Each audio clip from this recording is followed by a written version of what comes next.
નમસ્કાર ખેડૂત મિત્રો, એગ્રીબોન્ડ વતી હું અશ્વિન કલસરી આપ સૌનું હાર્દિક સ્વાગત કરું છું અને આશા કરું છું આપ સૌ કુશળ છો।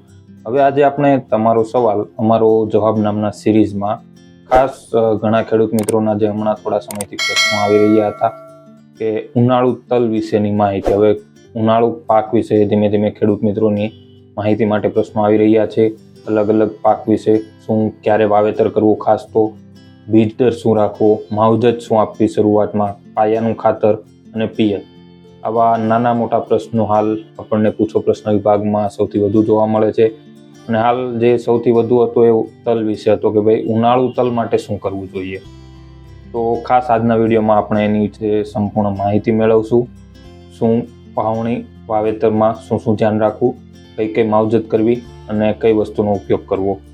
તો સૌપ્રથમ તો કેવા પ્રકારની જમીન છે ઉનાળુ તલ માટે યોગ્ય રહેશે। એક તો હળવી જમીન છે, મધ્યમ કાળી અને ખાસ કે જે પાણીની નિતાર શક્તિ સારી હોય ને એવી જમીનમાં જ આપણે ઉનાળુ તલનું વાવેતર કરવાનો આગ્રહ રાખવો જોઈએ।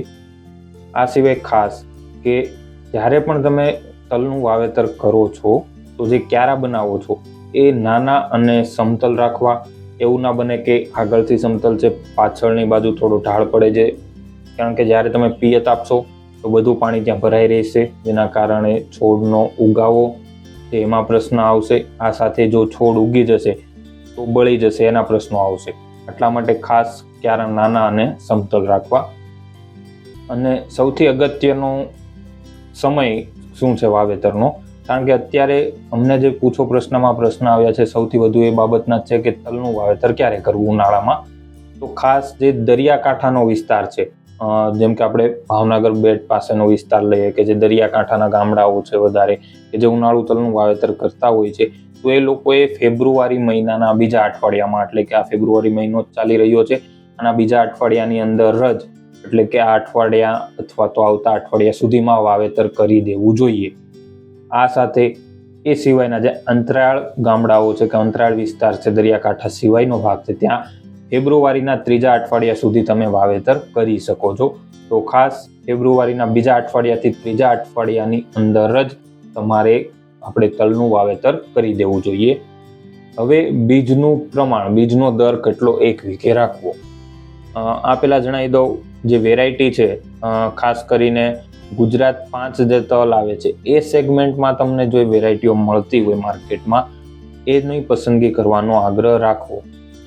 ગુજરાત 5ના સેગમેન્ટમાં તમને ઘણી બધી પ્રાઇવેટ કંપનીઓ દ્વારા વેરાયટીઓ મળી જશે, તો એની વાવેતર કરવાનો આગ્રહ રાખવો જોઈએ। અને હવે વાત કરીએ બિયારણ દરની, તો 1 વીઘાની અંદર 500 ગ્રામ જેટલું બિયારણ તમારે ઉપયોગમાં લઈ શકો છો।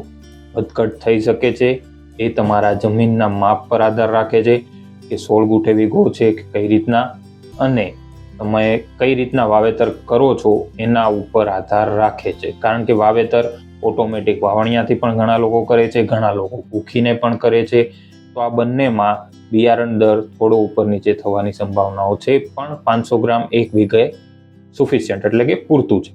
હવે આપણે માવજતની વાત કરીએ તો બિયારણને વાવેતર કરતા પહેલા તમે ઓલ ઇન વન જે છે આપણે એનો 2 ગ્રામ 1 કિલો બિયારણમાં પટ આપી શકો છો। બિયારણ છે એના પર સહેજ પાણીનો છંટકાવ કરી પાવડર છીડકી અને બંને હાથથી થોડા હળવા હાથે એનો પટ આપી શકો છો। તો ખાસ ઓલ ઇન વનનો પટ આપવો, જેના કારણે શું થશે, જમીનજન્ય જે રોગો છે, ફૂગ કે એનાથી બિયારણને સંરક્ષણ મળશે। ઉગાવામાં ખાસ તો બહુ મહત્વનું છે, ઉગાવો સારો એવો નીકળશે। તો ખાસ આ 2 વસ્તુ માટે ઓલ ઇન વનનો પટ આપવો જરૂરી છે। હવે વાવેતર અંતરની વાત કરીએ તો ખાસ 2 હાર છે એની વચ્ચે 30 થી 45 સેન્ટીમીટરનું અંતર રાખવું જોઈએ। અગાઉ કીધું એ પ્રમાણે ઓટોમેટિક વાવણિયાથી વાવેતર કરો તો વધારે સારું છે પૂખીને વાવેતર કરવા કરતાં। તો શું કે 2 હાર વચ્ચેનું અંતર તમારે મેન્ટેન જળવાઈ રહેશે, જેથી ઉગાવો સરખો થશે, ત્યારબાદ ઉગ્યા પછી છોડને વૃદ્ધિ વિકાસ માટે પણ સારું રહેશે। હવે વાત કરીએ ખાતરની। બીજો જે પ્રશ્ન સૌથી વધુ ખેડૂતો દ્વારા પૂછવામાં આવે છે, એક તો વાવેતર સમય હતો, બીજો હતો પાયામાં કયું ખાતર આપવું, અને પાયામાં ખાતર આપ્યા બાદ ઉગ્યા પછી કયું ખાતર આપવું, આ એક પ્રશ્ન હતો। તો ખાસ ઘણા ખેડૂત મિત્રોએ કીધું યુરિયાનો ઉપયોગ કરવો કે બીજું કોઈ નાઇટ્રોજનયુક્ત ખાતરનો ઉપયોગ કરવો, તો તમને જણાવી દઉં કે તલની અંદર વાવેતર સમયે વીઘે આપણે એકરે 30 કિલો એમોનિયમ સલ્ફેટ, ખાસ યુરિયા નહીં પણ એમોનિયમ સલ્ફેટ 30 કિલો અને 20 કિલો ડીએપી 1 એકરે આપવું. ખાસ 30 કિલો એમોનિયમ સલ્ફેટ અને 20 કિલો ડીએપી, આ 2 ખાતરો તમે હાલ ઉનાળુ તલના વાવેતર સમયે પાયામાં આપી શકો છો. આ સાથે તમારે જોવું છે કે એનું પ્રમાણ ઓછું કરવું છે, તો જે 30 કિલો અને 20 કિલો છે એને તમે 3-4 કિલો ઘટાડી એની સાથે એગ્રીબોન્ડ ઓલ ઇન વન 100 ગ્રામ 1 એકરે એ જ ખાતર સાથે મિક્સ કરી અને પાયામાં આપી શકશો. જો પૂખીને વાવેતર કરો છો તો તમે મોટા ભાગે એની સાથે જ બિયારણ મિક્સ કરીને પૂખી પણ શકો છો. ત્યારબાદ વાવેતર થઈ જાય એના 1 મહિના પછી તમે 20 કિલો યુરિયા 1 એકરે આપી શકો છો, અથવા જો એ ના આપવું હોય તો ઓલ ઇન વન તમે 10 ગ્રામ પંપે લઈ અને સ્પ્રેમાં આપી શકશો. અને ત્યારબાદ ખાસ જ્યારે પણ તલની અંદર ફૂલ અને બૈડા અવસ્થા આવે છે તો મારી નમ્ર વિનંતી છે કે એ સમયે તમે ઓલ ઇન વન 10 ગ્રામ પ્રતિ પંપ લઈ અને એક સ્પ્રે અવશ્ય કરવો, જેથી કરીને ફાલ અને બૈડા આ બંને માટે તમારે સારામાં સારું તલમાં રહેશે. તો ખાસ આ એક બાબતની દરેક ખેડૂત મિત્રએ નોંધ લેવી. ત્રીજો જે મુખ્ય પ્રશ્ન હતો કે પિયત, હવે પિયતમાં શું કરવું તલની અંદર, કારણ કે ઉનાળુ તલમાં પિયતની આવશ્યકતા તમારે રહેશે, બિન પિયતમાં કરવા થોડા મુશ્કેલ છે. એટલા માટે ખાસ તો પેલું ઓરવણ કરીને જ તલનું વાવેતર કરવું. બીજું, વાવણી બાદ તમે તરત એક પિયત આપવાનું છે. બીજું પિયત વાવેતરના 6 થી 7 દિવસ એટલે કે અઠવાડિયા પછી બીજું પિયત આપવાનું છે.